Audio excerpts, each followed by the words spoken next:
So just put a escape button. Okay. So full screen will be removed. Just click on it and just click and I escaped and if I close it or if I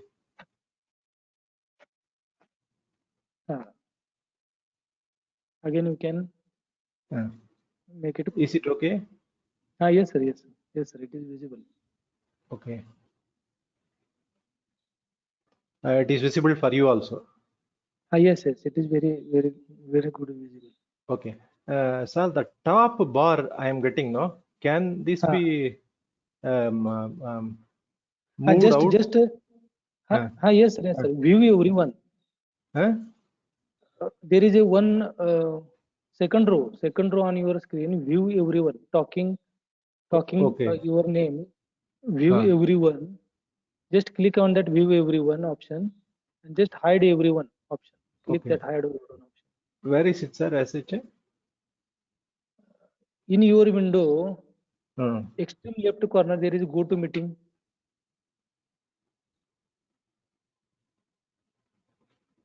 Extreme left corner, there is go to meeting. This one? Left corner. In your screen, extreme left corner, top left corner, extreme top left corner, there is go to meeting. Again, there is some record and below that row, at the middle, there is a view everyone option. I'm not getting that. 1 minute, sir. Just there is a view everyone option, or you can on your screen, sir, on your PPT screen. Okay. Good morning, middle. Good morning. At the good morning, top sir. middle. At the top Great. middle, yes, sir. Your arrow. Go to left, sir. Left. From good to yes. Click it. Automatically it will start from first side. Click it. Okay.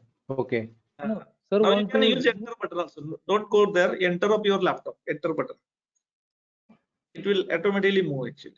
Okay, but this I want to remove, sir. That this one, no? This. Which one? The left top left bar. What it shows to you, sir? What it shows? That go to meeting is shown as such. There one icon is there, sir. You can reduce it actually. Expand and that one two arrows are there, sir, on that icon. Just click it. You'll get. Now it's fine. Okay. Even suppose if you don't want anything, there is one option. View everyone. On top you will find one. View everyone. If you click it, there you will find everyone who is talking, active camera. Okay. Everything is there. Select as usual. If you want active camera, automatically only few camera will come, or who is talking.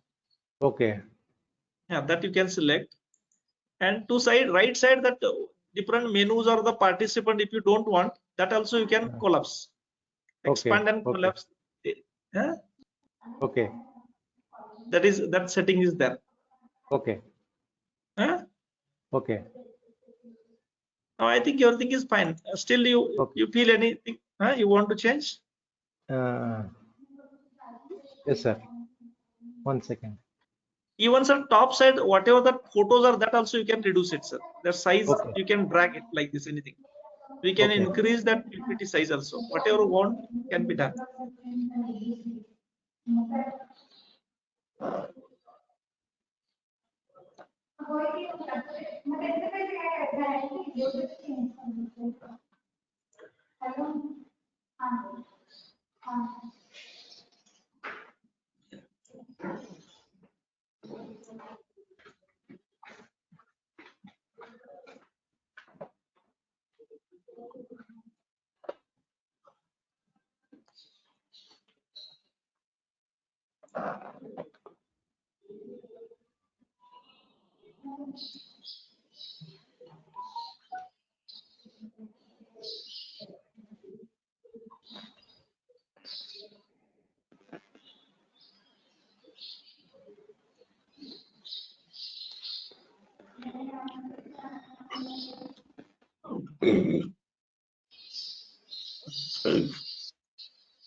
If I am clear, it is fine, sir.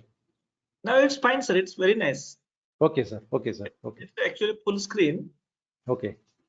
And even to right side, there are options. Anybody, any faculty participant want to increase that size also is possible. Okay, sir. Okay, sir. Even faculty, that participant has option to view whether to view or that cameras. That Okay. also can be, size can be reduced, increased. So many things are Okay. there with nice facility. And sir, whether you got that option of pen, marker, everything is Yeah, there. yeah, At I top have, it is there, sir. yeah, I got it, sir. I got it, sir. Yeah. So there also you can choose colors, Okay. colors or different types, pen. Just you Okay. check on the facility, sir. Okay. Okay. So that you can use it. And your camera is off, sir. Oh, okay.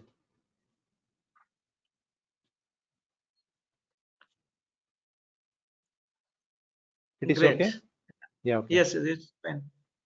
But some light, you can increase some light, sir.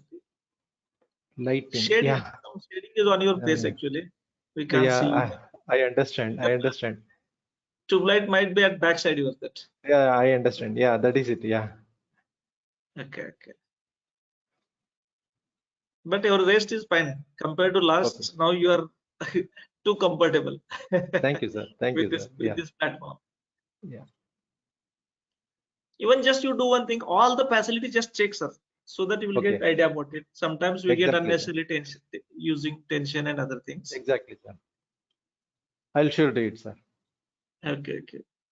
Even suppose if you don't want to see your that video camera, so that also it can be collapsed somewhere. You can push, drag Okay. and take to right side, left side, wherever you want. But camera is Okay. always on. We can see Okay. that camera. Fine, sir.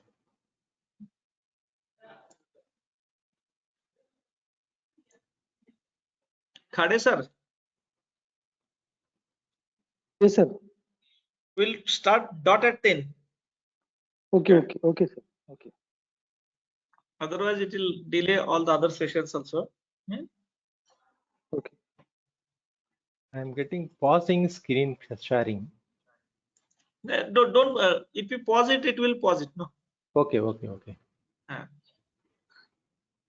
It asks actually sometimes. Auto generate message pop up. Okay. Just try use all that also button, sir. You press Okay, it, sir. then you will realize because still 10 minutes are there. Fine, sir. Fine, sir. Fine, sir. Again, we can go back and we can come.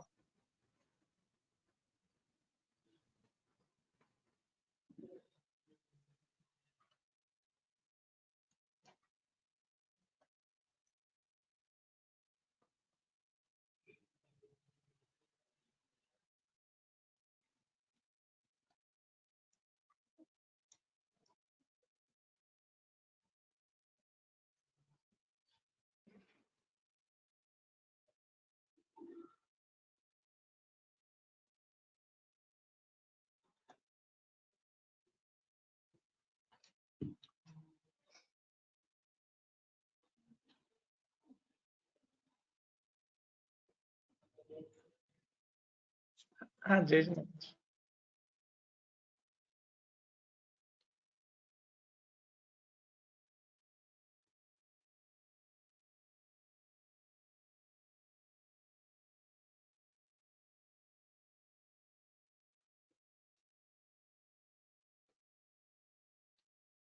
I think I have passed on to the industry members also. I hope the audience is more on the industry as well as on the academic side now as it. Yes, sir. Yes, sir. Okay. Yes, sir. Around 40 to 43 are the participants from industry. Fine, sir. Around Fine, sir. 70 participants from academic, and Fine, sir. 2 to 3 students there are registered for this. Excellent, They sir. don't get Excellent, certificate of this workshop, but they can attend as they show interest in this workshop. So we enroll them, but Yeah. certificate will not issue to them. Fine, sir. Fine, sir. Thank you. Yes, sir.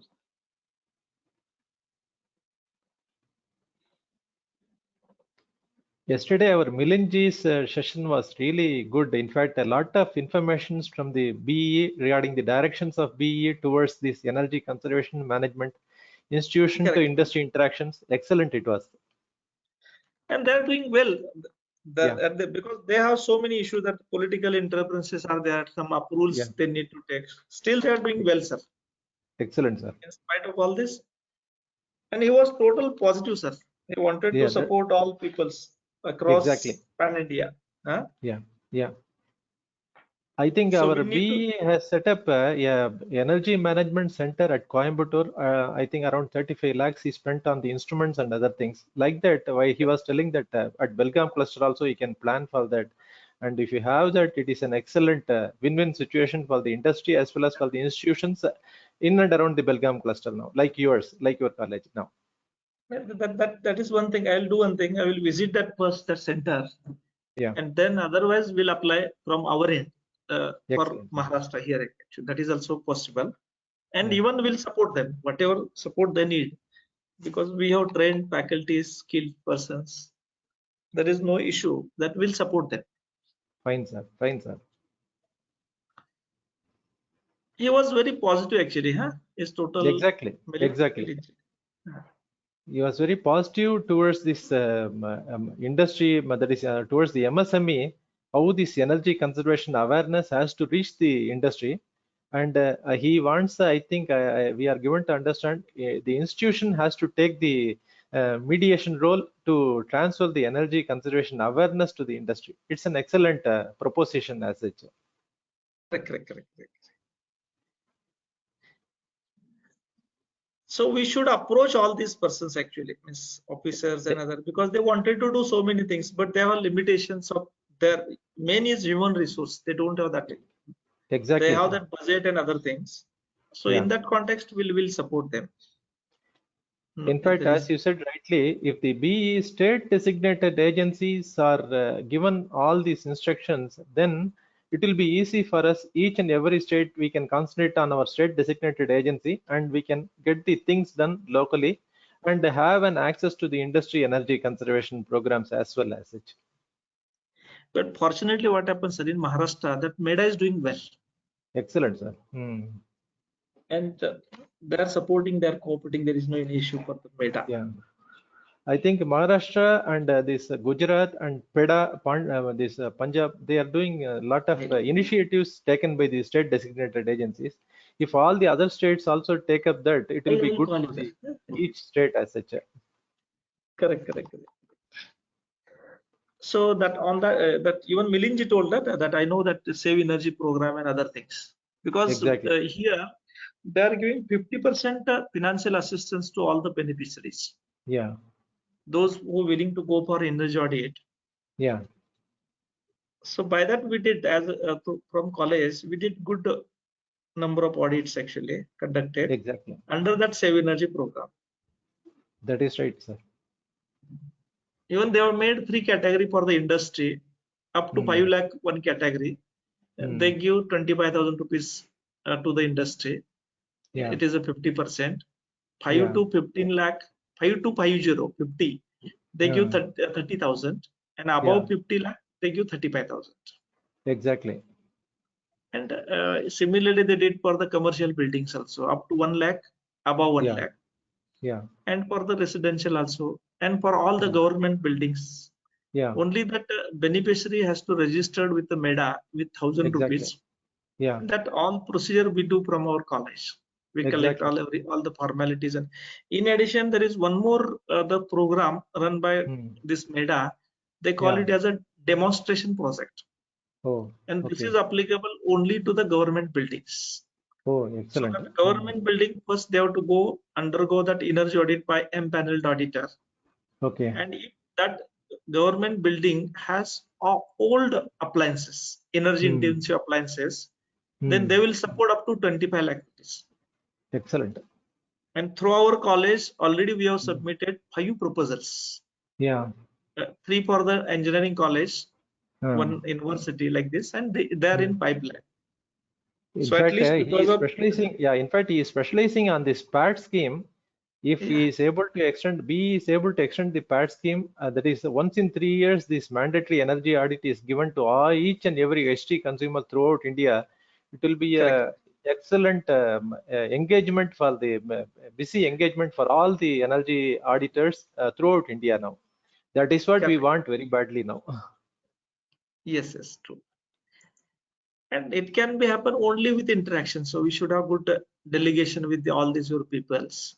Exactly. They should feel that we are also contributing to the national that exactly conservation mission and other things. Especially this 1920 figures you are showing yesterday, the PAT scheme has yielded a lot of excellent results. Only thing, it is all the high groups, that is large scale industries. If the same is horizontally deployed to all this MSME, at least for the medium scale industry, any HT consumer, then each and every small industries also can save a lot by this energy conservation audit and energy efficiency. A lot of measures are there as such. Even yesterday he mentioned about that even they are not under DC, designated consumers, even they can go, they will purchase that e-certificates. No? Exactly. So that yesterday he has announced indirectly that they are ready, they are doing all these things. It is in pipeline. So that everybody will focus on the specific energy consumption about that particular product. So slowly it will penetrate all up to the, I think, MSME or SME. Even it should go to the micro also, micro, small also. Exactly.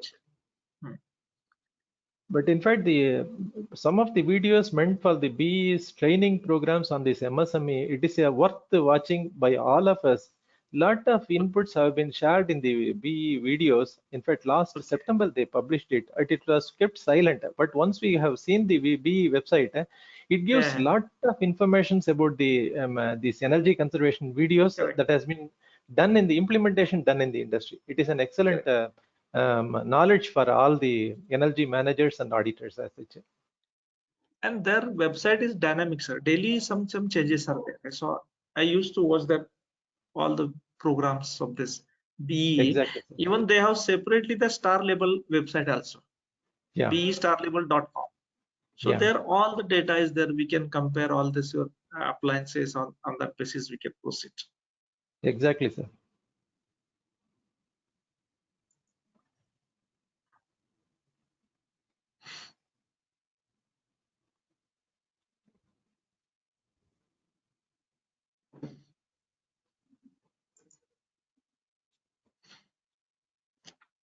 So whether yesterday you joined that meeting, I got call around I think 8:30 somewhere. In fact, many of our resource persons also joined this meeting, and we had a nice inputs from our Milinji. Only thing, if the presentation is there available to you, and if it is shared to our this one, definitely our energy groups, it will be definitely be useful to all of us as such.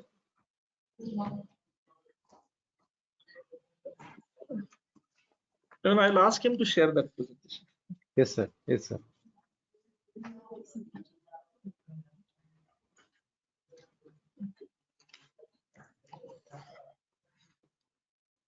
Even we'll share recording also. That recording is there available.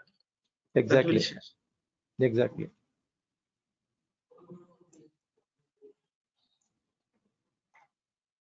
In fact, your this AICTE program last session as well as this session, it is an excellent success. In fact, many people are very much aware, and they are into this program, attending this program on the knowledge sharing side. And you have kept it everything free of cost to the, especially to the audience. Many people are in fact listening to this, and they are viewing this as such. It's a good sign from your end as such. Actually, it is a government's initiative. Exactly. Just we are trying our level best to provide good facilities, as well as we have pulled all the good resource persons, those who are expert in that particular domain. Exactly, sir. And that would benefit to them also. You have pulled in a lot of different resources, especially the practicing resources and knowledgeable resources to your sessions. It is nice of you. Thank you, sir. And it could happen only because of, I think, pandemic. Otherwise, it is very difficult if you request you all peoples to come and deliver session.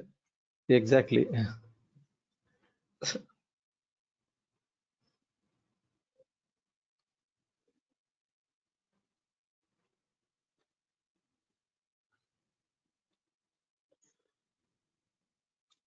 And now even we'll put all the recordings on our YouTube channel so that anybody, whenever they want repeat, also they can watch it. Excellent, sir. That Excellent, is sir. the added advantage to them.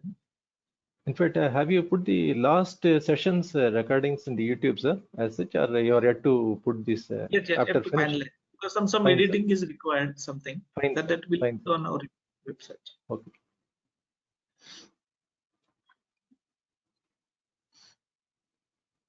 Kade sir?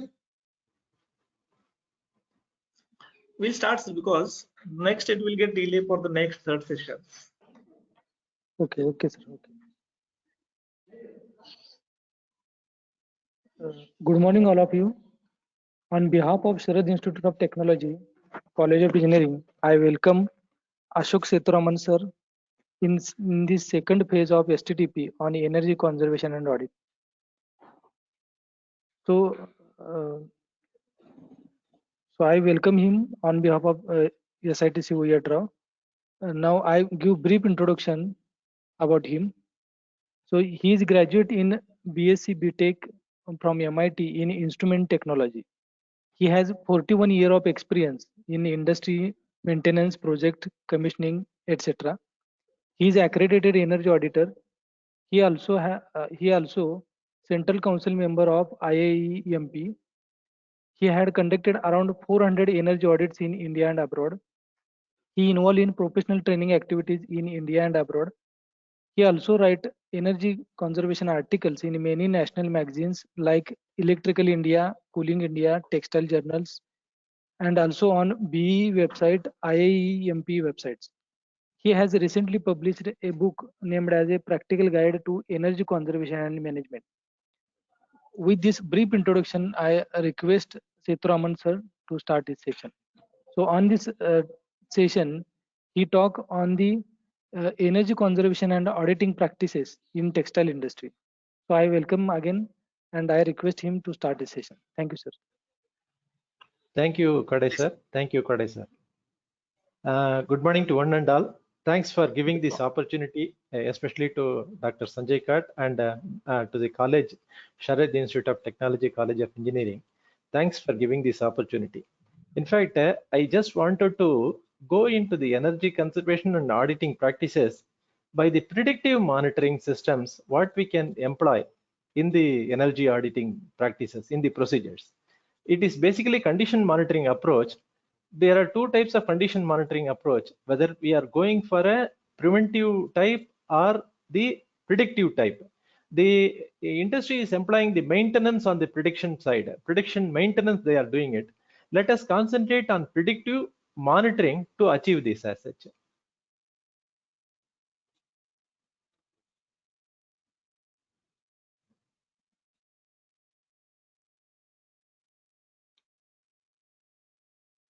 So this energy conservation, it's a collective responsibility, especially I am concentrating on the textile mills. This is a collective responsibility of all the departments. Why I am telling this here is because each and every textile mill, they used to think the electrical maintenance is only responsible for the energy conservation. It is not like that. The electrical maintenance, the mechanical maintenance, and the production and quality. See, the production and quality, they are more into production, and the quality people, they will say, for example, if you want to maintain because I'm specifically concentrating on the textiles, I'll just go into the depths of parameters of textiles. They will always say, if you want to maintain around 1000 pascals in the carding waste collection, whereas the energy conservation wants or the health of the system, carding system, is maintained at 600 pascal itself. The OEM also is accepting to that. So the quality persons, especially in the department in the textile mills, they see that the quality is ensured, but at the same time, the energy conservation also is very much possible. And here only we have to work proactively, and it's a teamwork of all the electrical, mechanical, and the production and quality. We can definitely achieve a lot of energy savings. It's a teamwork as such. I'm just sharing some of the case studies where we have done in the industries, and all the textile mills. This is a case study of a 35,000 spindle mill. It's a mill of ITF, Indian Textpreneurs Federation. It's a 520 mill group as such. Here we have done the energy audit some 3 years back. One important thing we wanted to suggest, I wanted to give a focus on this is, after conducting the energy audit since 3 years back, this mill has reduced by 10,000 units. From 45,000 units per day, they have reduced to 35,000 units per day. Almost 25% say energy saving is possible. In fact, this mill is an excellent mill. Already they are very much into the energy conservation. They are already doing it. But after this energy audit, and thanks to the latest market intelligence on this energy conservation, thanks to the ITF and other coordination, this mill, after doing this 25% reduction, they are able to achieve on their average count of 35.3. Normally we see the average count, it's all, everything is mentioned or referred to as to the 40s count. Here for this 35.3 is their average count, and they had a result of almost 2.82 as the UKG. It's an excellent result. See, the benchmark or the specific energy consumption in terms of UKG with reference to 40s count, this is the area which we are going to concentrate in this session as such. Ultimately, we wanted to achieve the best specific energy consumption. At the same time, the health of the machines is improved, as well the productivity of the machines is improved, and with optimum energy consumption. I don't say minimum, I'll say it's an optimum energy consumption. I'll just go in depth of the specifics of the energy savings done in this mill. Out of this 45,000 units per day, around 10,000 units has been saved, and you can see almost 3,000 units has come in this plant, air condition, that is the humidification plant. Around 3,000 units have come in the spinning waste collection, and all the other areas, the production side, all the, say if it is on the compressor, it's around 1,300. If it is on the spinning waste collection, again, see, this shows what all that is possible to save in the mill is, as I was discussing in the last session, let us demarcate what is the constant torque loads in the mill, especially the production machines in the mill, and what is the variable torque loads in the mill. You can see a very much a good impression about this pie chart, which says 3,000 units in the plant means axial flow fans. It's a variable torque load.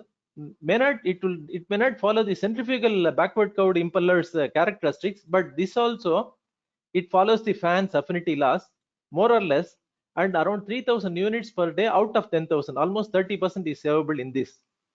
Then comes this 3,000, which is the spinning waste collection. It's a centrifugal backward curved impeller. In many of the, from 55 kilowatt to 5.5 kilowatt to 55 kilowatt, many of the blowers have been used in the textile mill. Basically, the textile mill is an air operated industry. That's what we say, where the air is required to push the material to in and out, and water is a catalyst and additive for a textile mill. The water is added in stages. The moisture ingress is added in the yarn, right from the cotton to yarn, in stages to improve the quality of the yarn, and ultimately the productivity is also improved. The hairiness is the fineness, that is the quality of yarn, is also improved by the ingress of water, moisture in stages in the humidification plant. The humidification plant in a textile mill, if it is made to work scientifically or it is made to work logically correct, definitely it can increase the productivity of the mill. The statistics of ATIRA or this BITRA or our CITRA, it says it's almost 10 to 15%. The productivity is also possible with an optimum energy conservation, optimum energy consumption as such. This is what we are going to dwell in the next few sessions, topics. Bureau of Energy Efficiency, it gives lot of inputs to all the industries, and if it is taken to this textile mill, one simplest way of energy conservation for any mill or any industry is, what is the fine tuning of input to the existing machine?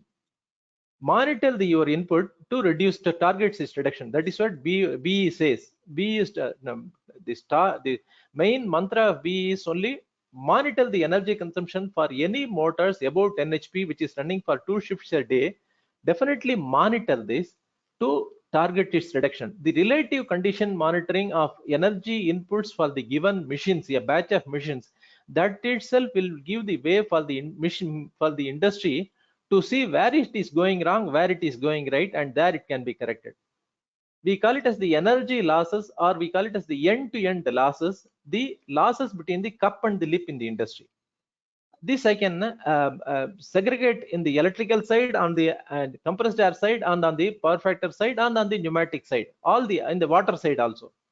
The voltage drops that is happening, see, some of the mills report whatever we get around 420 volts at the incoming, we are getting only 360 volt at the tail end. This type of voltage drop is not allowed. Normally, the best operating practices in the mills is they maintain around 10 volts is the maximum drop from end to end. That also is minimized now, because thanks to the we are just going back to the basics, especially in the energy conservation in the industry. The load and compensation, if it is done for any motors above 5 HP, suiting to the no load KVR of the motors, this one, the capacitor is sized to the no load KVR of the motor, 90% of the no load KVR of the motor. If it is done for all the machines, motors above 5 HP, then automatically the voltage drop definitely is going to reduce, and it will be almost on par. End to end, it will be the drops will be maximum 5 to maximum 10 volts only. Then comes the unbalance in voltage. Any unbalance in voltage in any of the machines. This is why we always insist as an energy auditor, each and every machine, let us say the ring frames consume almost 50% of the consumption of the textile mill. Each and every ring frame is supposed to have a basic voltmeter and an ammeter apart from the kWh meter, kilowatt, kVA and power factor.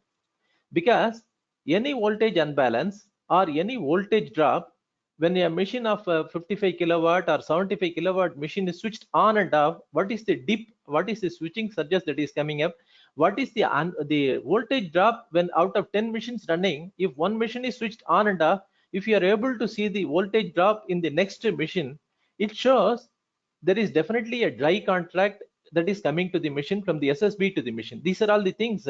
See, an energy auditor does not rely on the readings what we take in the industry.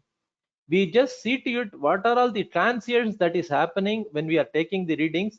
By switching on and off, what is happening? By switching a capacitor on and off on a T connection to your given motor, what is the kVA drop and what is the kVA rise without capacitor? The demand from the motor. See, the T connection will say whether the capacitor is effective on the motor. All the linear motors where there is no VFD, any motor need to be fixed with a capacitor and a MCB, automatically show the capacitor is checked every month to know whether the capacitor is functioning okay.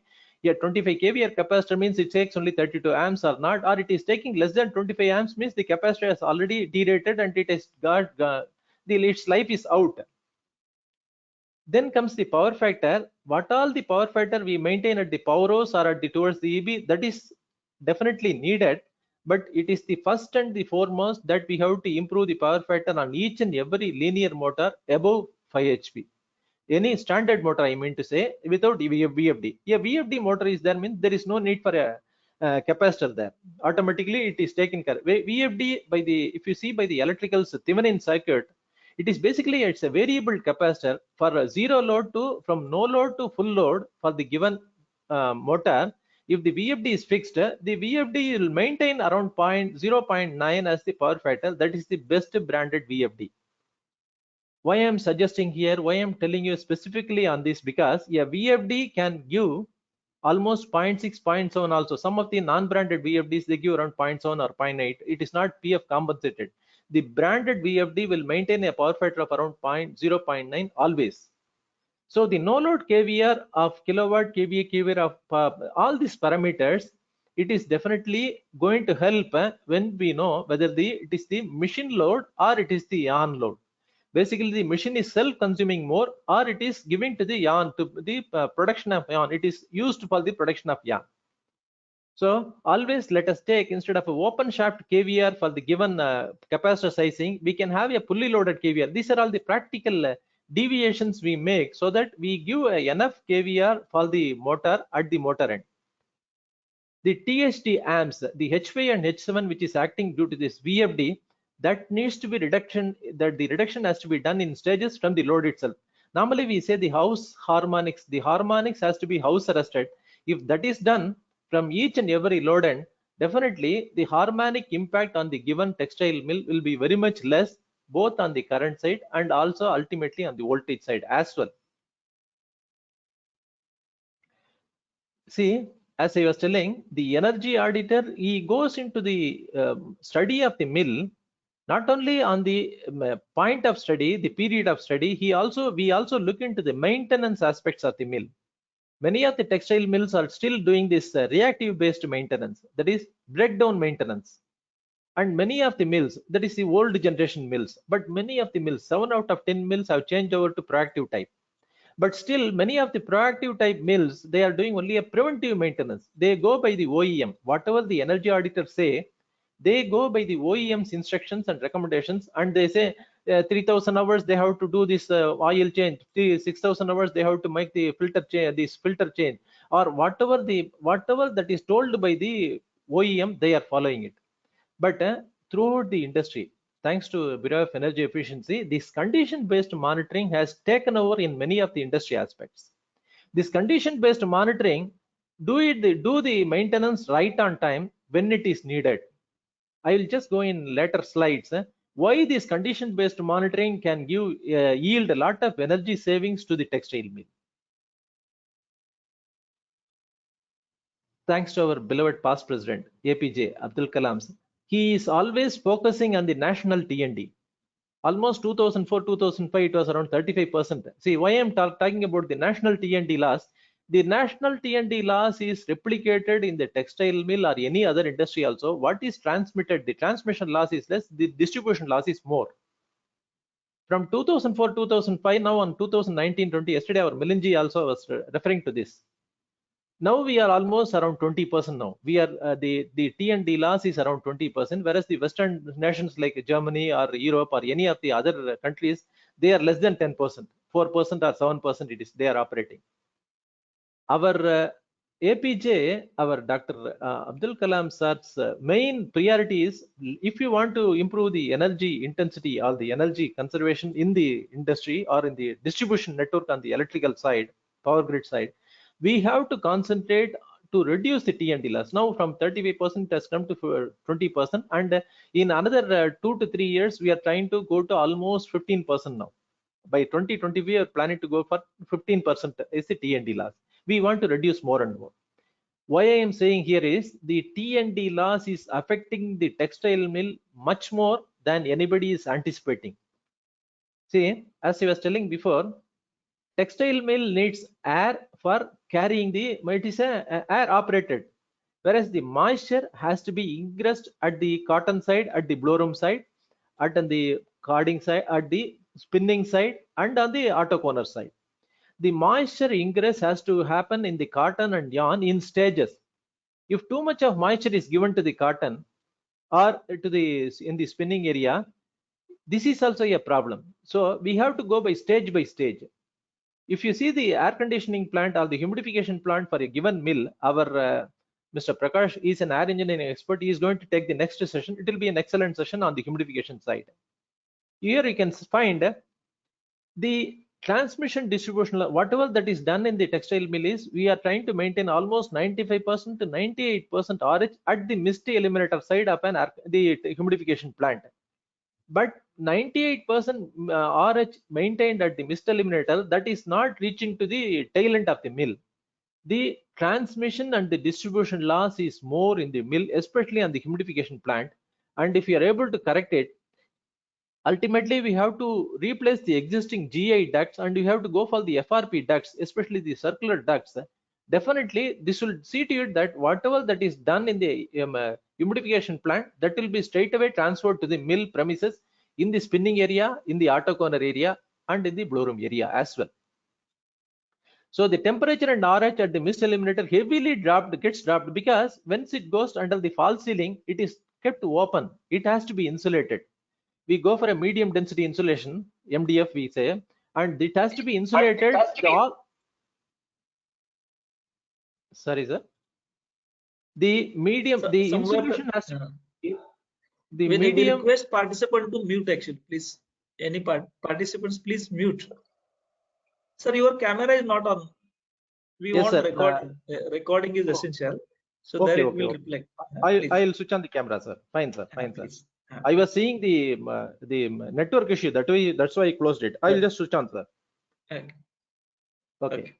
Thank you, professor. So the temperature and RH at the mist eliminator is heavily dropped inside the mill. That is one of the reasons we are trying to overwork the humidification plant to achieve the savings in the mill. That is also not required.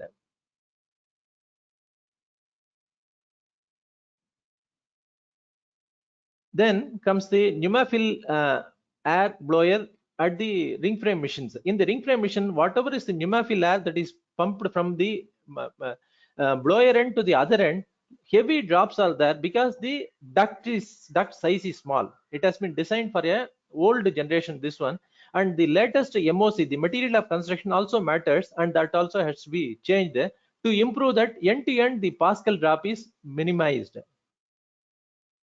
I am getting this screen sharing is paused, sir. I don't know why. Okay. So the motor to machine, next comes the motor to machine power transmission through bells and pulleys. The old concepts of bells and pulleys, now it has been revamped now, thanks to the latest energy efficient belting and the resized pulleys. Then coming to the utility compressed air, the cool dry air has to reach in stages from the compressor to the machines. If you find all the air receivers, lot of water is there in the air receiver, that needs to be automatically drained by the electronic level sensing drain valves, automatic drain valves, which will maintain the water should not be there in the pneumatic line of the air side. That is, each and every bleed type valves or the pneumatic blocks in all the machines, the water is there, means this is a point of origin of a compressed air leak. So if the refrigerator dryer and the air is water is removed from the compressed air head from the header and up to the tail end machines, definitely the leakage can be controlled in the textile mills. Many of the textile mills report almost 30 to 40% the compressed air leakage is happening, because the origin of leakage starts from the poor maintenance of refrigeration dryer and on the water ingress in the compressed air line. Leave alone the compressed air monitoring, we have to maintain the Pascal monitoring of the from the blower to machine also, especially on the carding waste collection. We are maintaining almost 1500 Pascals at the blower end, and we are only receiving around 500 to 600 Pascal only at the carding end. Almost 1000 Pascal is getting dropped. This also is a point of T&D loss. It can be definitely controlled. Whatever that is wanted, the VFD is supposed to be, the closed loop VFD control has to be put on the blower control, and this will maintain the Pascal required for the carding machine as such. So as I was telling before, three types of this one loads you see categorize for any industry. It is not only for the textile mill, you categorize on any industry, whether it's a constant power load. Okay, this constant power load, the metalworking these machines only, they have that. This extruder or mixer, they come on this. And we normally, it is the frequency of that metalworking machines is less in the industry, whereas the constant torque load and the variable torque loads are very much more. Sir, just I'll interrupt. Just the slide is not moving, sir. You are referring the slide, no? So I'm just seeing there is once I switch off this video. Now are you able to see this now, sir? Yes. Now I can see. So once I switch off the video, it is getting correctly, sir. That is the problem I faced. Okay. Just please repeat. Okay. So there are, see, when you enter a textile mill or any other industry, categorize the loads. As an energy auditor, categorize the loads. First, define the loads, whether it is a constant torque type, because this constant power loads, the frequency of constant power loads in the industry is very less. It is based working on the metal working, this one only, machines only, loads only. whereas like extruder or mixer. Whereas this variable torque loads and constant torque loads, the maximum number of machines are only on this only. And all the production variable machines invariably are constant torque loads, especially the ring frame, especially the all the textile machines, say simplex or carding, or all these are constant torque loads. And the variable torque loads are the centrifugal type pumps, axial flow fans, and the centrifugal backward curved blowers. The axial flow fan may not follow the fan affinity laws as expected for a centrifugal backward curved centrifugal load, but definitely this is following with a different dead band in between.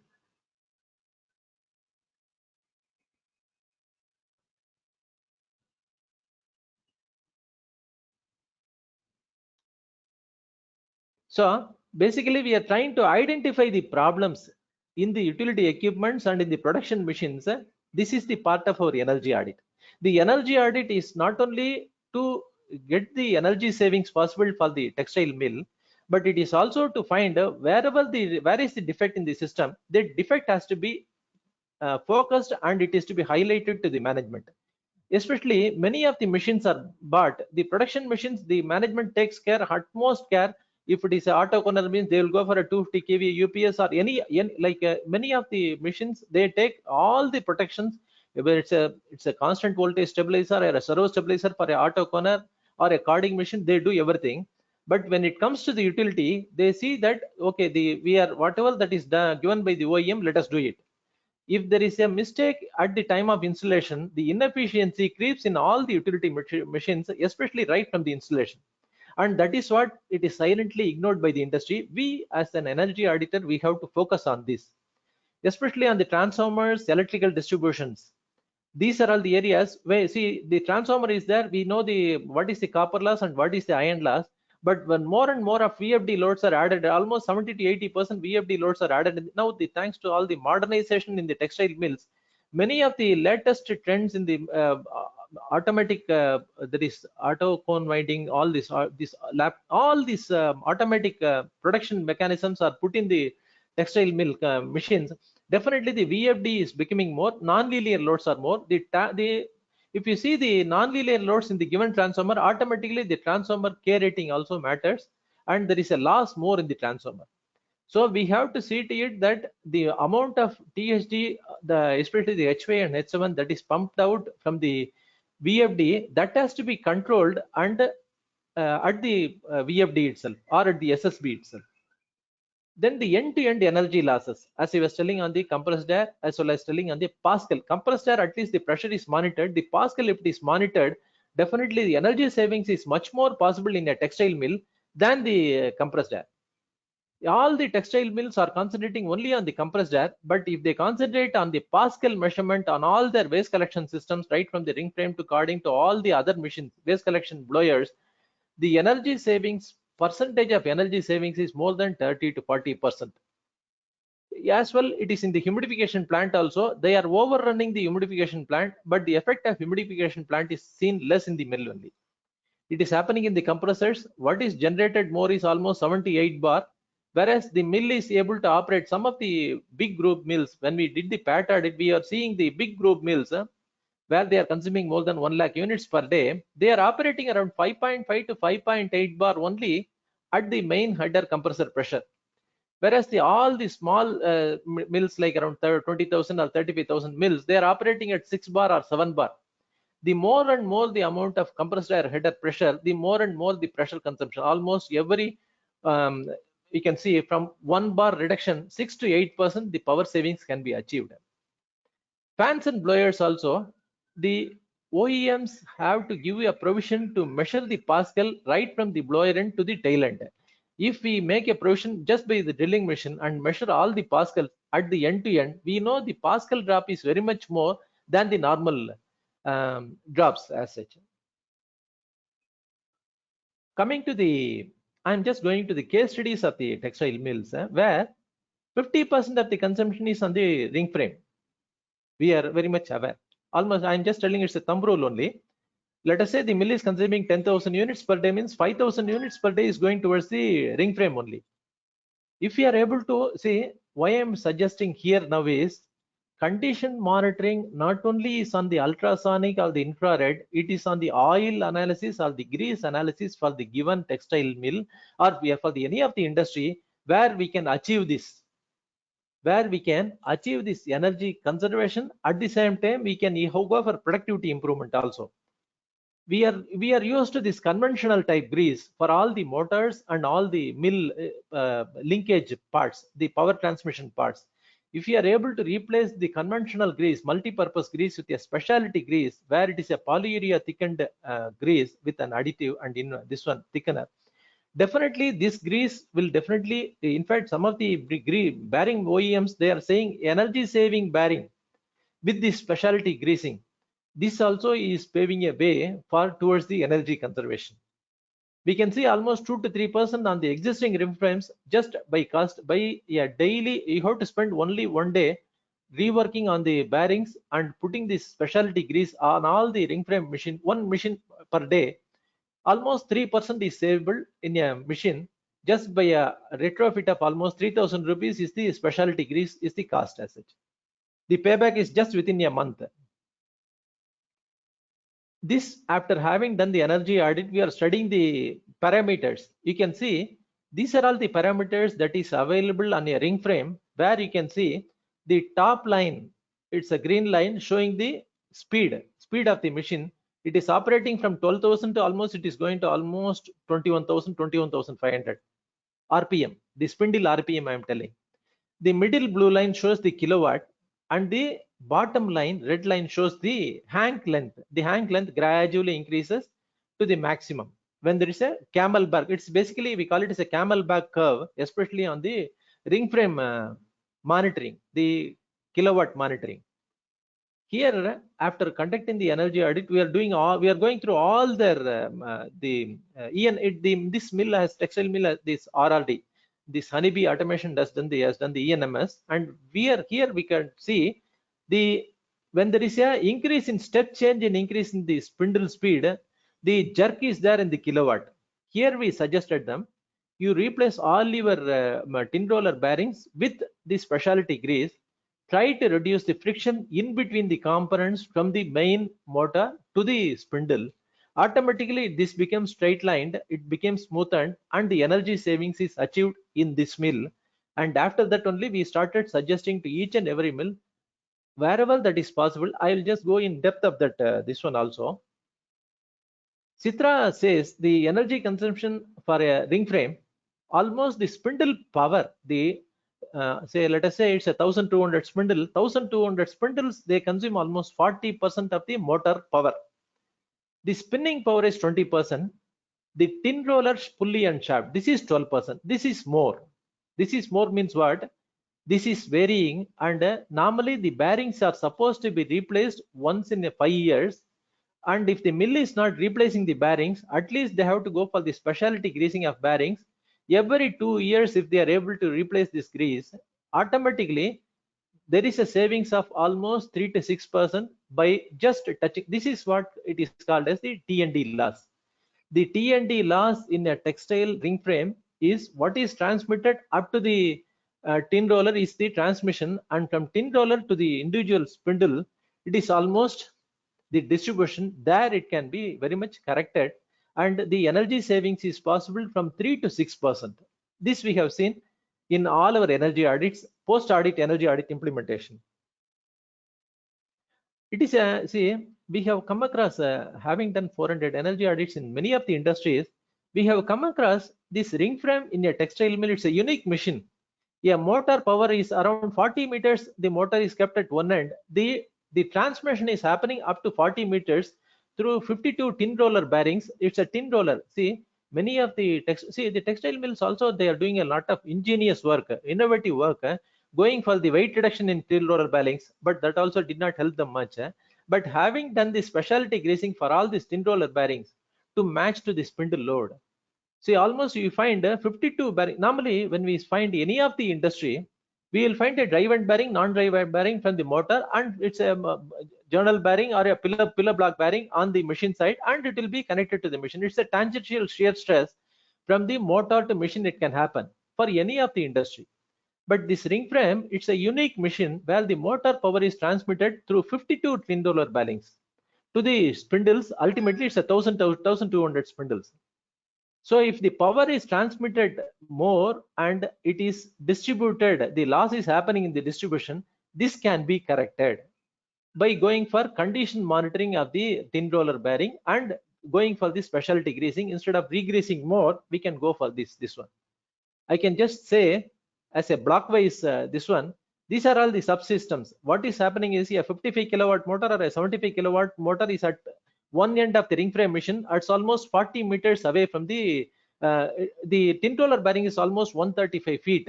The distance of the tin roller, the tin roller shaft, and you can see the power is transmitted to the tin roller shaft by the pulley and belt, and the power is transmitted from the tin roller pulley to 52 numbers of 45 NPB bearings. And from there the spinning, and from there it comes to the bearing and the jockey pulley and the package and the drafting and the spinning drive and the spindles. So the power transmitted from the 52 bearings to the spindle tape to the spindle, here the 2 to 3% power loss, this can be arrested. If you the textile mill maintenance needs just one day, only 2 shifts a day to take out all the bearings, replace with the specialty grease. Straight away you can see from the next week onwards, you can see around savings of 2 to 3%. Some mills have achieved almost 6% also. This is the type of bearing. After having done the energy audit, we are also into the post audit implementation also. We come across it is a normal 45 NPB tin roller bearing. So almost you can see on the palm, almost you can see the how much of a 1 inch by 1 inch amount of grease that has been totally been. It is a grease cake that is there because multiple times greasing has been put, the multi-purpose grease. It is acting like a dead body in between the transmission. It is not allowing the spindle speed to go up, or it is increasing the kilowatt, and the friction is more in the tin roller bearing. It is not only on the tin roller bearing, it is applicable to motors, it is applicable to any of the machines. Basically, why I am touching this oil analysis or the grease analysis. Grease, see, thanks to PCRA, they always used to give fuel oil diagnostic studies, FODS, and the oil analysis has to be done on each and every industry. There is a kit that is readily available. Basically, the grease is a precision combination of additives, oil, and thickener. The grease has to act like a sponge to retain and release the oil from the bearing, from the moving part to the non-moving part, from the non-moving part to the moving part. So the time and temperature conditions definitely deplete the oil conditions. You can see the 3 types of grease. The fresh grease is like this, whereas the heavily oxidized grease, it is almost becoming a cake.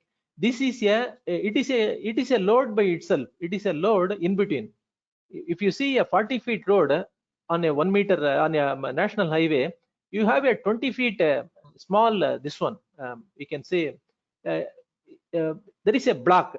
Automatically the traffic increases, the traffic density increases. Like that, if the grease becomes a solid and it is standing in between the transmission, this is a point of hotspot. We always look into the energy conservation law.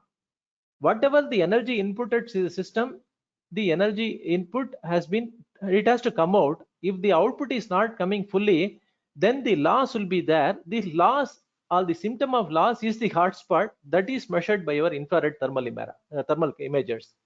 So if you see the last one, it is totally worn out. This type of grease is there in many of the textile mills. When you go to energy audit, you go off all the, I don't say you need to do the grease analysis. You check the grease, what is the condition of the grease. You find both the thickener and additives have totally decomposed and the oil is totally broken down. This needs to be replaced right in time. The specialty grease with the polyurea thickened grease, it is definitely able to do a job. Either the the lithium complex grease or a synthetic grease with a polyurea thickening, this one thickener will definitely does the purpose as such, and it is energy saving as well. Having done this in many of the mills, this energy audit, we have around 10 to 20 proposals. One of the proposals is on the tin roller bearings. Many of the mills have given the reported back to us because this has not been told by the OEMs. Why it is not been told by OEMs, we are not aware. But once we have taken this measuring the hard spot, once we have done this, almost one frame 1200 a long frame report almost 65 units per day is the energy savings. Some units reported around 30 units. Some units, the UKG, see, by reduction of this the hot cake inside this one, we are able to increase the speed also, spindle speed also, from 20,000 to 22,000 RPM. The UKG came down from 3.3 to 3 also, and their production also went up from 18 ton to 22 ton. So these are all the areas. Energy conservation is not limited to only the point of study or the period of study. We have to go into the logbooks of the mill. We have to see what are all the mills is purchasing towards the consumable, towards the maintenance, towards their all their electrical and mechanical maintenance aspects. That also is a part of the energy audit, where the findings will definitely give you a way to the mill to improve their the latest maintenance practices. They can go for it as such. This is what I am trying to say. We are not limiting to energy audit for a given textile mill or for any industry, you can say. This is typically meant for a industry where the maintenance is done from predictive maintenance to preventive maintenance to breakdown maintenance. You can see the potential for failure can be measured by the ultrasonic waves. We are using these ultrasonic waves. We are now the sonic imager is gradually, it is in the nascent stage. It started gradually entering the industry now. And any of the motors, especially alignment, you see, textile mill is an alignment oriented industry. Here the alignment is more critical, more important. So vibration has to be measured on 3 axes by the shock pulse mode. We have to see the microns or the mm per second or the micron per second, all the acceleration due to gravity on X, Y, Z of the motors, especially in the textile mill, especially on the ring frames. This has not entered the mill. The predictive maintenance is one thing, predictive monitoring is one thing. Predictive monitoring only if it is done, and only the predictive maintenance can be done as it. The thermal imager, thanks to now I have come across ITF, where I am also part of the ITF, this energy audit and advisory, this one, where we find this infrared thermal imager out of the 500 mills, more than 300 to 400 mills have purchased this at a cost of 1 lakh. It was all costing before 2 lakhs. Now it is less than 1 lakh. It is available. This is a point where the origin of hotspot is seen on the energy flow diagram of any industry. You cannot. It is not limited to textile mill.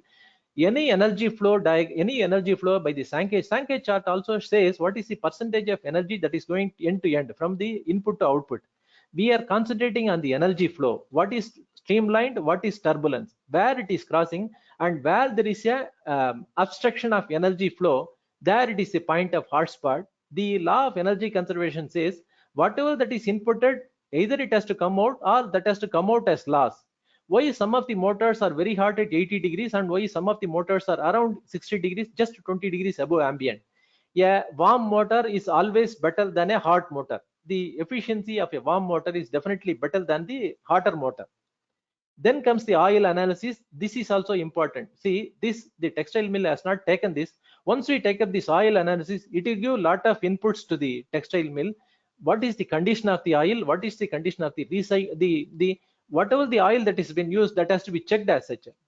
Then comes what is able to hear, what we can smell it, and what we can see it. In some of the belt connected motors and machines, if you go and stand near any of the waste collection machine in a textile mill, you will find when the motor is starting, you will find so much of rubber smell is there. The rubber belt is already gone and you can even smell it. We are allowing to the point of breakage or blockage. Let us not allow that. The potential for failure, you spot it at the ultrasonic, that is not possible. It is still in the nascent state. At least in the infrared, whatever that is the hotspot that is seen in the machine, you try to take the control and then try to take immediate action. Nipping in the bud is more important, especially when you correct the defect. A system, if it is having a defect or a defect is originating from a small size to bigger size, immediately if it is nipped in the bud, definitely energy saving is possible in that system. If you are allowing the defect to grow more in the system, energy saving is not possible, only energy cutting will happen. This is what we say, the explanation of that. the failure begins, and the failure can be monitored by ultrasound. Then comes the vibration, then comes the analysis, oil analysis, then comes the infrared, then comes the audible noise. Why we say some of the motors are really noisy? We are already at the fag end. We are at the tail end of the noise. That is the breakdown that is going to happen. At point P5, it is at the point of breakdown. We are seeing the motors at the point of breakdown. Let us see the motor by infrared thermal imager before itself. At point P4 itself, we can see our motors on all the machines. It is not a, see, worldwide, the infrared thermal imager is used only on the electrical panels and motors. But we have been using for the past 10 years this infrared thermal imager. We are using it on all the process lines and all the process. Compressed air, it can be used very much. I'll just show you in another slide. Like that, the infrared thermal imager can be put only the emissivity to be taken the control. Automatically, you can have a lot of inputs from the infrared thermal imager. A motor, as I was telling before, around 20 degrees, 40 degrees is the ambient. If it is around 60 degrees, it is a warm motor, it is healthy. If it is more than 80 degrees, it is not healthy, it is getting overloaded. Either the fan at the fan cowl or the fan that is at the non-drive end, it is not able to, the fluff is totally choked. Textile mill, the main curse in the textile mill is the fluff that is there. It gets deposited on the motor fan cowl. Automatically it gets blocked, and the motor non-drive end is very cool at 20 or 30 degrees, say around 40 degrees, and the drive end goes to 90 degrees also at 100 degrees. So ensure that the air passage is there in all the motors. See, this can be done not by the energy auditor, but it is for the mill maintenance to take care. It's a routine maintenance to take care to see to it that the motor is getting a free flow of air from the non-drive end to the drive end. Automatically, the motor will be healthy always. The bearings failure is due to repeated pumping of the multi-purpose grease in any of the textile mills. On high capacity motors, I am talking about the ring frame motor, where we have seen in some of the textile mills, every month they are pumping more and more amount of grease. You will be surprised, you see, when you go to the audit, when the machine is stopped, taken for maintenance, the maintenance person will be greasing the, let us say, ring frame, and he switches on the ring frame will be tripping for 3 or 4 times due to over greasing. Over greasing or grease acting as an overload for the machine, it is not good for the textile mill. So you have to see the pump the grease, monitor and pump the grease, and the grease has to be a specialty lubricant only as such. See, these are all may not be the part of energy audit, but we are doing the root cause analysis for a given textile mill to say where they have gone wrong, how they can come to the right direction. We have to inculcate the best operating practices in the textile mill, because half of the industry is more of textile spinning mills only. Lakhs and lakhs of textile mills are there in each and every state. If the textile mills are able to wake up to this call and able to reduce their energy consumption by 10 to 20%, definitely it will be a win-win situation for India compared to the other parts of the world. Coming to the motor survey recommendations, basically any motor running around 50 to 75%, it is fine. Any motor above 100%, the motor either needs to be replaced or the load has to be optimized. The load has to be looked into. Many of the our auditors, we think the motor is a problem. Motor is not a problem. If you take any of the energy loss happening in the motor to machine system, only 1/4, 25% only on the motor loss towards the motor, and 75% loss can happen only on the load side. It can have to any of the losses, the machine side loss, inefficiency due to idling losses, throttling losses, damper operation. Like this, many of the losses can happen only on the load side. That has to be corrected. And we have to see from the motor end, the motor is getting a correct voltage, not low voltage, correct power factor from the motor, and the voltage imbalance is not there. Once the voltage imbalance is there in the motor, automatically the derating of the motor is there up to 25%. 5% voltage imbalance at the motor end, straight away the motor gets derated by 25%. I think our J.S. Srinivasan, he would have discussed more about the motors. Any motors coming, see, this is all a typical application where you find the cylinder motor, especially on the carding machine. It is a high torque motor. The cylinder is a high torque, so it has to start with a high torque, and a 9.3 kilowatt motor will be running always around 3 kilowatt only, running kilowatt. A 5.5 kilowatt will be running less than 3 kilowatt only as a running kilowatt. In that case, instead of fixing a VFD, it's a costly solution. We can go for an automatic delta to star converter. It's an electronic EEPROM controller. Once it is fixed, provided the motor running kilowatt is less than 40% of the motor rated kilowatt, a motor can be run at, instead of 400 volt, a motor also can be run at 230 volt. Still, we can achieve a savings of almost 8 to 10%. It depends upon the motor application, whether it's a constant torque or a variable torque, and based on the application, the energy savings is possible for a given motor. This is a B table. B is guideline table. It's an excellent table. You have to situate that. You always situate the motor is in the delta zone between 60 to 80% for a healthy running of motor. The motor loading decides the motor efficiency. That is, the motor running losses also can be curtailed if the motor loading is maintained at 60 to 80% for any given motor. By retrofitting this automatic Del Star, around 12 units per day is savable in a cylinder motor of a given machine. This cylinder motor is a heavy running torque, heavy starting torque, because the cylinder size is more than, it is a big size cylinder. So here the, say, around 12 units per day. See, textile mill is an area where small drops only make a big ocean. We can save energy savings in each and every motor, every machine, and every component. All these things make only around 20 to 30% savings possible as such. Once the VFD is fixed on any of the machines, like say waste collection blower or the axial flow machines, we have to situate that VFD is not put to the machine which is already overloading condition. Yeah, VFD can deliver its excellent energy saving only when the machine is operated at part loading only. When the machine is already running at 100% load, you can see any of the compressors. A compressor, a 75 kilowatt compressor will run at almost 95 kilowatt, because it is always operated at service factor of 1.2 only. Now they have to, one energy saving option there is, instead of having a 75 kilowatt compressor, as an energy educator, we can suggest the textile the industry to replace that 75 kilowatt to 90 kilowatt, straight away bring down the kilowatt loading of the given machine.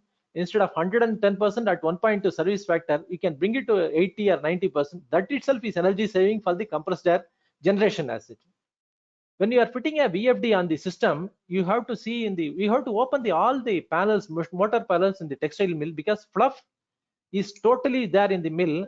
You can put in a small PVC pipe exhaust so that the hot, see, when you are doing the thermal imaging, you have to see the VFD also in this thermal imaging. You have to situate that the VFD is totally at warm condition. The heat sink may be there, a bigger heat sink may be there, the OEM has given, but still the heat cannot go out if the fluff is getting deposited on all the heat sinks. So see to it that the VFD panels and this one machines are all ventilated adequately. Coming to the harmonic aspects, you can see all the VFD OEMs, they always say we have provided a DC link choke that will take care of the system. Definitely it is not. The DC link choke can only give a part amount of reduction of H5 or H7. A combination of a AC reactor and a DC link choke, you can see on the graph on the right side, that will definitely bring down for almost, say, around 60% of the H5, that was brought down to less than 28%. This is what house arresting the harmonics H5 and H7 component by having this line reactance choke, match the line reactance choke. This is more important, and this is very much applicable to all the ring frame machines, where if you are overloading the machine, this harmonic choke will not help, because this will reduce the voltage at the input. If you are partly loading the machine, the harmonic, this line reactance choke is a mandatory thing, and you can suggest to the textile mill, add the line choke at least the point of where the harmonics is going more, there you get it arrested there. Coming to the motors, motor to machine, the power transmission, all the TFOs, the twisting machines, you can see all this, the old generation. See, I am talking about the old machines, I am talking about the new machines also. You can see so much of weightage is given on the motor pulley and machine pulley, just by replacing. It is not only on the material conservation, it is also by going for material conservation on all the pulley resizing, And see, as an energy auditor, we have suggested them to go for cogged belt. But cogged belt on a heaviest pulley is totally irrelevant. We have to resize the pulley, and automatically this also brings down the energy savings. This also gives energy saving. Any of the thermal imager used in the mill, not only use it on your electrical panel, you use it on all the belts also. If the belts are hot by more than 20 degrees or 30 degrees above the ambient, that is a loss to the belt, that is a loss to the machine, that is a loss to the mill as such. We have done this one energy audit for this given one. It's a big group. We haven't done the energy audit. We have suggested to go for this cogged belts, and we have suggested them to resize the pulleys. They achieved energy savings. That is not, I don't talk about energy savings. I say the units per kg, UKG, of the specific energy consumption that reduced by 32%, because they are able to ramp their speed, because there is a dead wood is there in between on the pulleys and belts. There it is corrected, automatically the energy savings is done. More than the energy savings, the productivity improvement is also seen by reducing the transmission and distribution loss from the motor to machine. This is not only on the TFO machine, it is also on the short frame machines. It's a 432 machine where you can find it's a 20 HP motor on same delta. That is the motor and machine pulley size are same, but we have replaced the pulley. The mill has replaced the pulleys, and they have gone for the cogged belts, and they also achieved 30%. See, these are all the areas where the mill has to concentrate more. This is an avenue. This is an area where it is not, it is a gray area where the mill has not looked into it. If we look into it, we will get a lot of energy savings, because it is not seen. A wobbling belt or a glassy pulley is a point of loss. It's a tip of loss. If you tip of iceberg, if it is touched, automatically the energy loss also can be corrected. The energy, that is the productivity also can be increased. The spindle speed also can be ramped up as such. The industry always coming to these are all on the production machines. I have, that is the case study on the production machines. I'll just come to the utilities also. The industry, our Mr. Prakash, the air engineering expert, he will take on the depth of the blowers, but I'll just give you an overall picture. The industry or the textile mill talks about the motor efficiency 92.3, 91.5, 91.67, like that. They talk in terms of 2 decimals for a motor. But the blower efficiency, none of the textile mill, none of the industry talks, because we have not measured the static pressure for any of the given blowers. Maybe it's an axial plan or for the blower, and the efficiency calculation is not done from the OEM. It has not reached the textile mill. You please ask the blower OEM, what all the blower OEM of your mill, you ask them to give the blower spec, what is the fan performance curve. That will show whether you are operating your blower at 60% or 50%. If you go to HVAC side, on all the building segment, the blowers are operated at 30% load, 30% efficiency, 30 to 40% only is the efficiency. They are still operating a forward curved centrifugal blowers for all these 5 HP and 7.5 HP. If this is replaced with a backward curved centrifugal curved impeller, this will give a savings of straight away 10 to 20%. There is a random change here that is happening in the building segment. I will also see it is in textile mill also. People say, well, let us go for EC fans, electronically commutated fans, and backward curve type. That can give straight away 20%. But on the existing machine also, you can achieve that same 20%. You can see the this one impellers. What all the textile mills, 9 out of 10 textile mills, they are using this backward straight impeller only. Almost it is the efficiency difference between a backward straight and a backward curve is almost, you can see it's almost 6%. This is a straight away visible loss happening in each and every textile mill. When you go for an energy audit, you just see the blowers, you visualize the blower internals, you just ask them to open any of the blowers and see this, and ask them to change this one impellers and the number of impellers, and the instead of a straight impeller, if they go for a curved impeller, straight away they can achieve the energy savings. One is on the impeller, the next one is on the closed loop control of this one. See, a typical waste collection system, not only on the textile mill, it is applicable in the engineering industry, it is applicable in the foundry also. You find the suction Pascal has to be maintained at, see, a blower needs, a carding machine needs only 600 Pascal, means you maintain 600 Pascal. Instead of that, you are maintaining 2200 Pascal at the motor. Almost from 2200 Pascal, you bring it up to 1600 at the primary filter. Then on the secondary filter, you bring it to 1200. Then from 1200 to you bring it to 900. Then they give it to 600. This much of loss gradient need not happen. If you fix a VFD, the VFD will see the sense the pressure, that is Pascal, that is required at the blower header, that is at the collection header, waste collection header near the carding machine, and it will maintain the blower at 45 instead of 50 Hertz. It will maintain at 35 Hertz also. This is a closed loop control for a given centrifugal blower is mandatory. It has to be done. A variable torque gives 30% savings. The first slide which I was telling you, the 25% energy savings done by our Soumya spinners Coimbatore, it is partly mainly due to the variable torque loads, and this waste collection blower is a critical area where the energy savings, the percentage of energy savings is very much high. You can concentrate on all the blowers in the textile mills and the axial flow fans. Monitor to target. Our Bureau of Energy Efficiency always says digitalize your parameters, utility parameters. You can see it is done in the Premier Mills. It's a big group, and they are having all the digital indications for all their, see, all the waste collection headers near the carding machines. They have this, you can see on the right side corner, green color, this one, almost 1000 Pascals or 900 Pascals they are maintaining. If it is on the compressed air, they see to it that you have the digital output of the compressed air. Instead of seeing with parallax error on this gauge, they will see that it's 6.12 or 6.35 or like that. It need a 2 decimal, especially on the compressed air monitoring.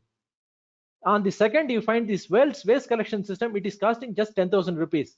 Digital manometer, it's a testomic, but you can have any type of this one.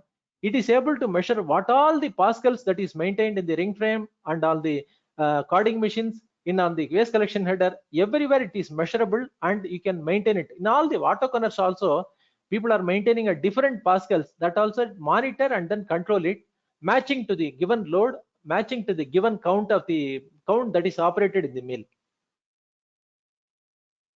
Coming to the axial flow fans, this is a big area. Atira has given a lot of inputs to the textile mills. If you see 9 out of 10 mills, they don't have this tail flaring and the nose flaring. This nose flaring and tail flaring is fitted into the existing axial flow fan to streamline the airflow. The airflow is always turbulent. You need a suction bell mouth, this one, and a discharge cone type chute to have the flow of air to be streamlined instead of a turbulence. If you make this itself gives almost 7% savings. You find this Manby, this one, textile humidification, and many of the textile, even our Mr. Prakash, they are doing this airflow enhancers. They are doing this on the existing this one, and it can be improved. This can improve the existing airflow efficiency by 5 to 7% by all these retrofits. You can see the retrofits. What is it on the suction? What is it on the delivery? Yeah, bell mouth design on the suction and a cone type delivery on the discharge. That will definitely make the airflow smoothen, streamlined. We call it as a laminar airflow. Any textile mill, thanks to this is a Siemens motor, and thanks to this, this type of fan cowl has to be fixed for all the motors in the textile mill. It need not be there in the other industry, but for the textile mill, the air fluff has to, the textile fluff has to go through this fan cowl, this one mesh, and has to come out. If it is not able to come out, definitely the motor driven and non-driven temperature, it should be less than 10 degrees. It goes to more than 30-40 degrees also. So this is mandatory for all the motors, but not for the axial flow motor, because this is already cooled by the supply air fan that is getting, it is being sucked. So it doesn't need this as such. This vena contracta is another point where many of the textile mills, we see, in fact, we have done for some of the textile mills in north, we have come across, you can see airflow with no inlet bell, airflow with inlet bell. You can see the vena contracta point where there is a tip clearance that is there. Instead of a 1250 mm dia, if you have fixed a 1200 mm fan or a 1200 mm fan and a more than 50 mm dia as the clearance, this itself is a loss of 10 to 20% that is happening in each and every textile mill. We call it as this is happening practically. You see it that the tip clearance is maintained less than 1%. We can say if it is 1200 means it should be maintained less than 20 mm. This is also a critical area where the having done the running the airflow, this one axial flow fan, and this much of Vena contracta is happening and the short circuiting is happening, this is a loss. This has to be corrected at the generation point in the axial flow fan. This is what I am referring to. Any type of axial flow fan which you use in the textile mill, it needs this fan performance curve. This fan performance curve will say what is the efficiency of the fan, what is the static pressure or the system resistance for the given fan, what is the absorbed power for the fan at the fan shaft. If this curve and the specification is there for your motors, then you can operate your fan to whichever area you want. Why the axial flow fans need to be resized? Because I don't say resize means it is all meant for peak summer conditions. It is all designed for the maximum conditions. But throughout the year, the summer condition is not there. So definitely the axial flow fans also need the VFD, and that has to be operated to the best efficiency point of the fan performance curve. In fact, the VFD is a facilitator for the given blower to achieve the best efficiency point for the fan performance. This is what we have to visualize the VFD's flexibility to achieve this best efficiency point. Humidification in the mill is basically to ingress water mist in microns. It is in microns. Many of the mills, they are using hard water that will be coming in. It's not in microns, it will be in mils, millions of inch. It should be in microns, millions of micrometers. See, this it should be less than 10 microns, I can say. If the air mixture is reaching in different parts of the mill premises like ring frame area or the blow room area or in the autoconer area, you can still maintain the water pressure at the humidification plant around 1.5 to 3 kg, depending on the nozzle size, depending on the individual nozzle flow and pressure, and you can maintain the header pressure of the nozzle, that is the riser. On the risers, you have the risers. Now you maintain the pressure in such a way that you achieve that 95% RH at the mist eliminator area. Here, in fact, having done energy audits in all the mills we have suggested, but many of the mills did not apply this concept. We have done the ring main concept in all the compressed air header, but we have to do the ring main concept on the water also. I'll just show you this one slide. You can see the ring main concept that is done totally. All the vertical riser pipes to be joined. The top one, the nozzles are all jetting. It is all, the water is coming so heavily at a high pressure. The bottom, this one image shows the nozzles are operated at 1.5 kg. Say if it is a 80 nozzle, first nozzle or the 80th nozzle, every nozzle will get the same pressure and flow. Thanks to the ring main concept, we can just retrofit a T connection on all the vertical riser pipes. You see it that the flow and the pressure are available to each and every nozzle. This will reduce the kilowatt consumption of the given pump. You can reduce the pressure of the pump. It will maintain the RH 95% RH at the mist eliminator, and this is a win-win situation for the mill as such. The Indian agriculture or the farmer has changed from their GI pipes, this MSERW pipes, to rigid PVC pipes, but the textile mill has not changed still. Many of the latest mills or the latest modern mills, they have changed to rigid PVC pipes. Just replace all your GI pipes to rigid PVC pipes, suction pipes especially. You can straight away save around 20%. You can see a 4-inch pipe, instead of a 4-inch pipe, the water is hard. You have to give only soft water to the humidification plant. See, if optimizing the input or the fine-tuning the input is more important to achieve the energy savings. If you give a soft water to the humidification plant, the mill will be healthy. If you give a hard water or a recycled water, RO recycled rejected water, if you give it to the humidification plant, this will be killing your profit, or this will be killing the OPM of the given mill, operating profit margin. A textile humidification plant needs only a soft water. That is to be first taken in care. And then comes the piping what all the scaling that has been formed from 4 inch to 3 inch, it has become 20% reduction in diameter. Straight away, the friction in the surface, friction due to the surface tension of water, that goes up by 3 times. Any of the sharp bends in the lines, not only on the compressed air line, on the water line, all the L joints, the sharp bends increases the friction by 70%.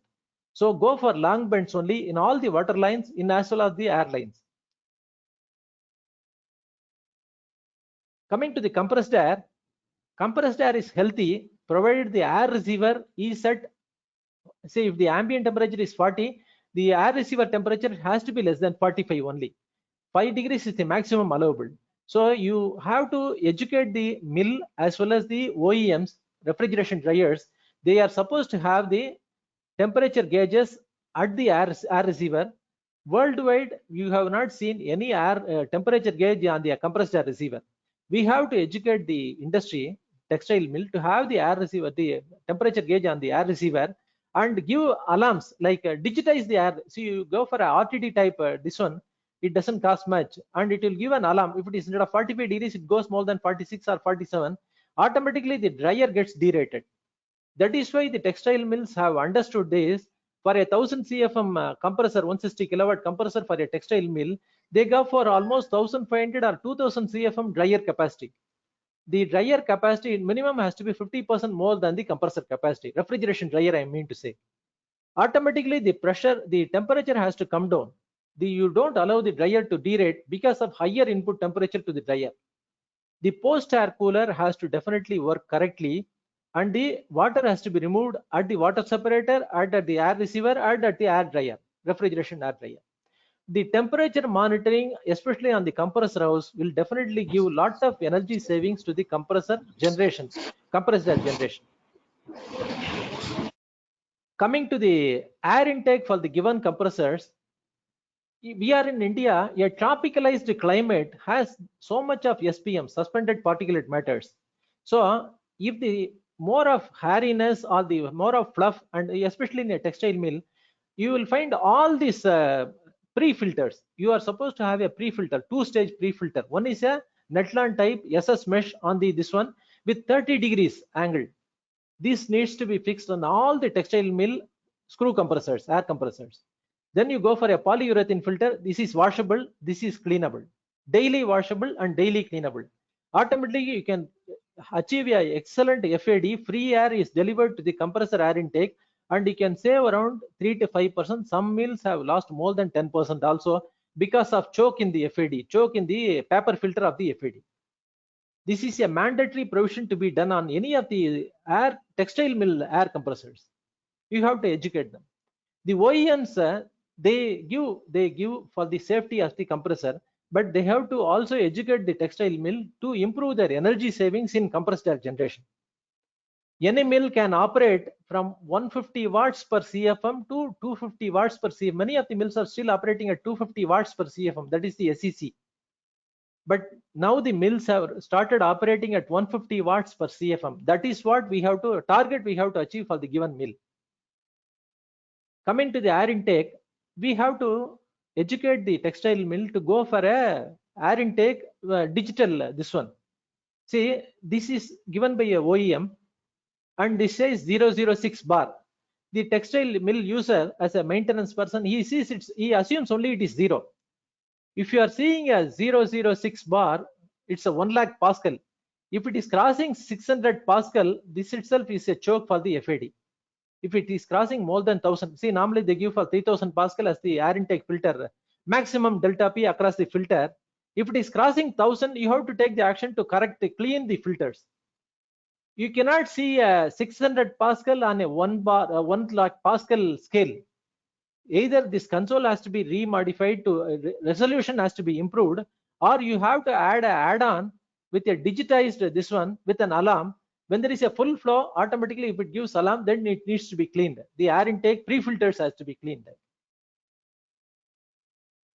Thanks to Synthen technology. No, see, why I'm telling all the OEMs also, because this compressed air flow metering, everyone was thinking it is a taboo. It was costing more than 2 lakhs, 3 lakhs. Now it has become affordable. It is available for 1 lakh.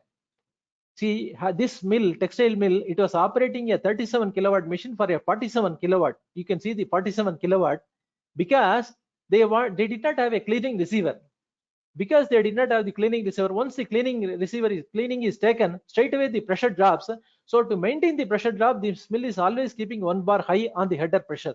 This is see, you are going to use the cleaning for a given mill daily, say 4 hours, and for 4 hours cleaning you are keeping the compressed air header for 24 hours at 1 bar pressure more.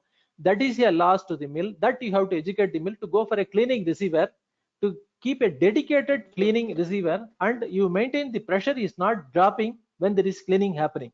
Schedule the cleaning, that is more important. You can see the difference.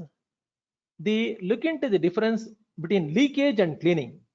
Air leakage through a 6 mm hole is almost 100. A quarter-inch hole leaks almost 100 CFM, whereas a quarter-inch pipe is used. Same 6 mm pipe is used. You can see 6 mm cleaning hose, 8 mm clean, only 27 cm. Almost you are using a 3 meter, 10 feet length of hose. Automatically it gets steadily regulated, and it comes to only 27 cm is delivered at the point of use. And if you are going for an energy efficient nozzle, we call it as a Konda nozzle or as a transvector nozzle, that itself is bringing almost 60% energy savings in the cleaning application. These are all mandatory. Once the cleaning is there in each and every shift, some of the textile mills, they do more than 2 hours in every shift. If they equip with this energy efficient nozzles and they have a cleaning air receiver, definitely the mill can save around 10 to 20%, especially because of this cleaning, better application of cleaning. Instead of a wrong application of cleaning, they can have a better application of cleaning. This is what I have been referring to. We have been using this infrared thermal imager for more than 10 years during our energy audits. We use in the compressor house, you can see on the left side, on the left image, this is a 3000 CFM compressor delivering at the header, and that is a 2000 CFM compressor.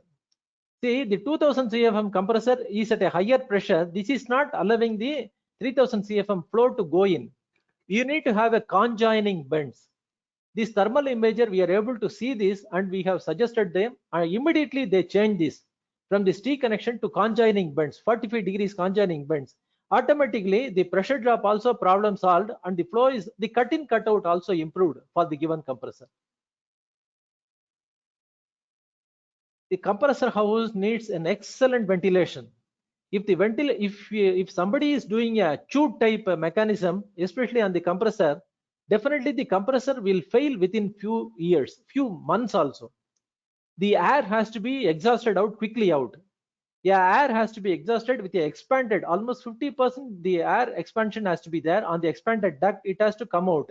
If it is not done, the compressor is getting derated, and compressor, the element also, instead of 1 lakh hours, it will fail within 30 to 40,000 hours also.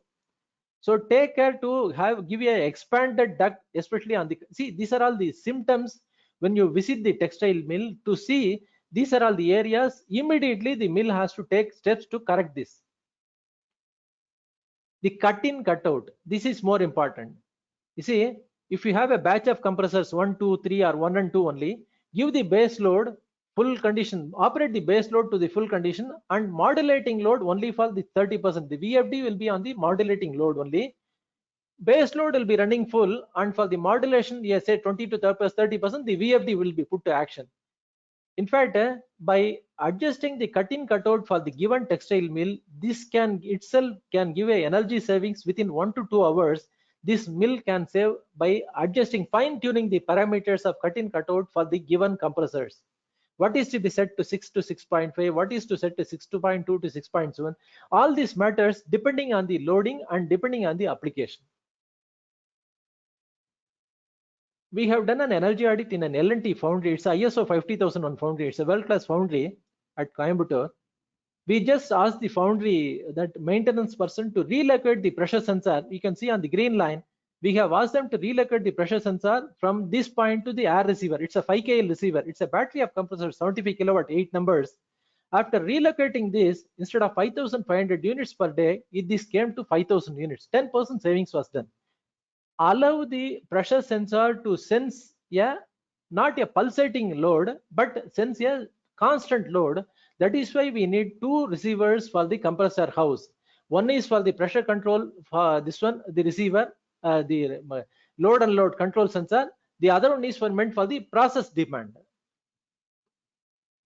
Automation is very much needed for the textile mill. Not only for textile mill, it's already needed for all the industry, but it is concentrated on only on the production. If it is concentrated on utilities, it will give a lot of energy savings to this industry.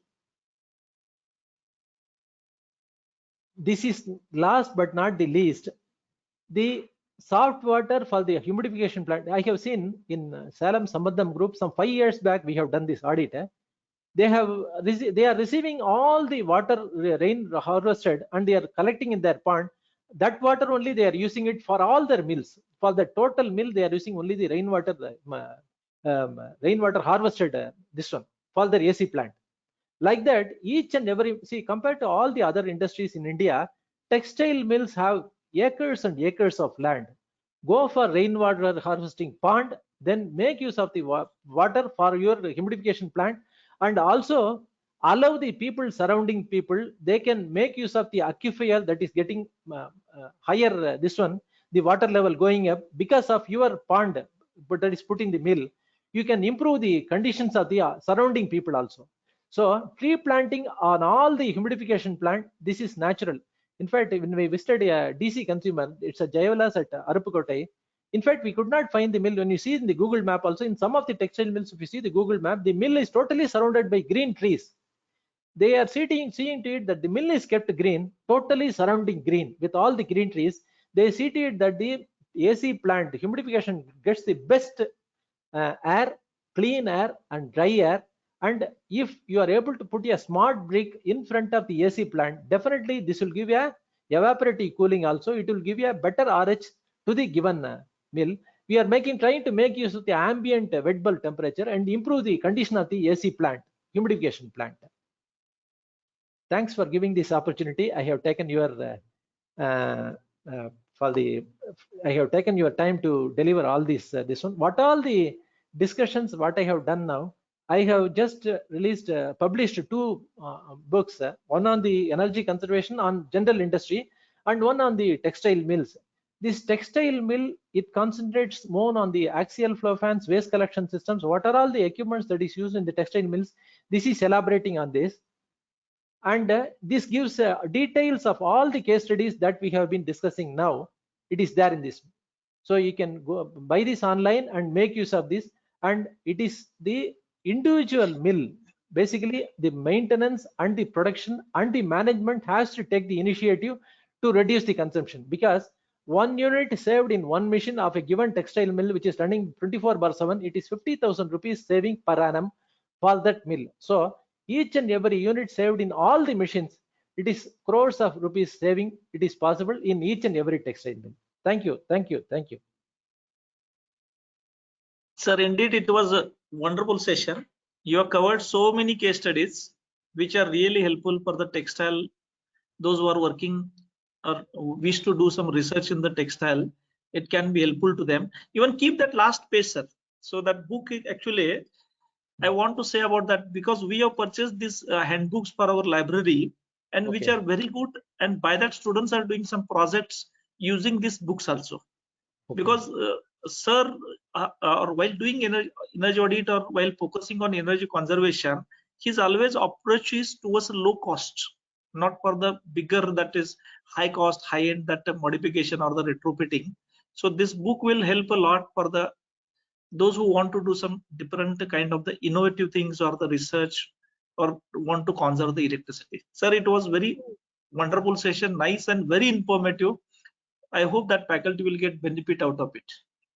Anybody has any doubt, they can ask questions, or you can put on the chat box. We'll ask the questions.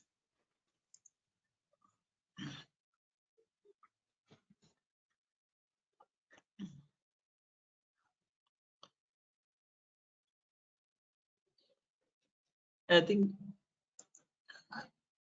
other what happens, sir, these case studies, it is very difficult to ask question on this your case studies, because all are the Hello, faculties. sir. Very good section, and thank you for. Yeah, Sometimes it is very difficult. They can go through that recording also. Will share that recording. It is very good session, sir. Even they Thank can you. ask questions next day also, tomorrow, day after tomorrow, and we can share that questions to you, and even you can reply it. It is very Thank you, difficult sir. sometimes. Please. Sir, I Still have a it- doubt. Can you hear me, sir? Please. Yes, sir. Yes, sir. Yes, Yes, yes. you can unmute. Please. You can unmute and ask. Can you hear me? Yes, sir. Yes, yes. You are Please audible. go ahead. Hello. Yes, sir. Can Go you- ahead, sir. Can you hear me, sir? Yes, sir. We are able to hear you. Myself is Abhay Shinde. I'm working as a. Hello. Okay. Myself is Abhay Shinde, working as a power plant manager in power plant of 33 megawatt cogeneration project. Fine, sir. And it is very nice information given by the sir. How to save the energy by using the VAPs and all that. I'm very much thankful for you to give me the opportunity to join your session. Thank you, sir. Thank you. Thank you. Okay. You can feel free to ask any queries, sir. Thank you. In fact, one gentleman has asked why we can operate the motor at 90%. It is okay. A motor which is operated for 10 years, more than 90%, this motor also gets derated. It is always preferred either a motor or a DG set, operate it at 60 to 80%. That is optimum. We don't say it is a recommendation only. Try to operate the motor at 60 to 80%. If the loading is going more than 90%, 100%, it is the time to change the motor, especially the latest IE3 motors with VFD compatible motors. It is definitely giving a lot of the part load efficiency for the given motor is excellent now. This is what we want to make use of. Thank you, sir. Thank you. Sir, in potential failure curve, why both this ultrasound and infrared is used, sir? In fact, ultrasound, it is going to be, see, it is still in the nascent stage, ma.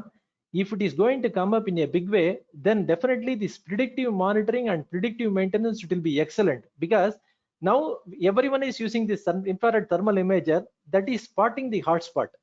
The point where the energy loss is happening, that will be spotting it. And then comes the, without spotting the hotspot, these ultrasonic waves we have been using for all the water measurements, flow measurements. Now it is coming on all the compressed air and all the sonic imagers also.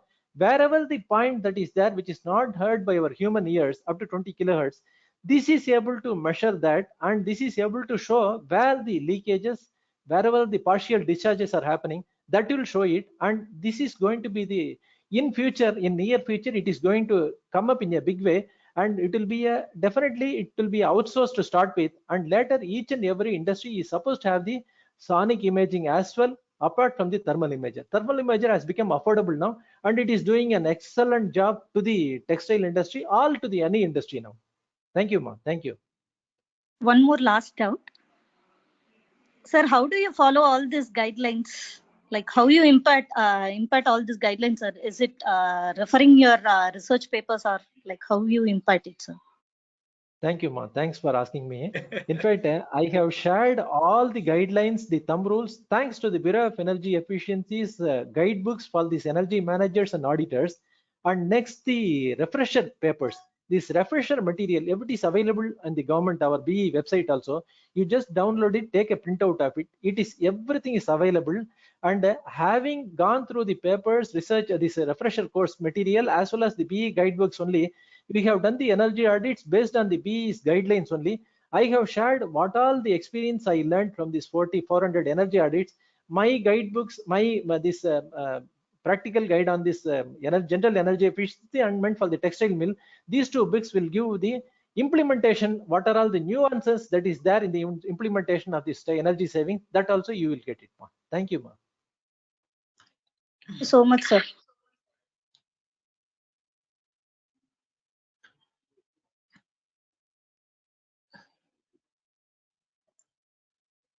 Yes. Thanks Anybody? for giving the passionate evening, sir. Unmute and you can ask.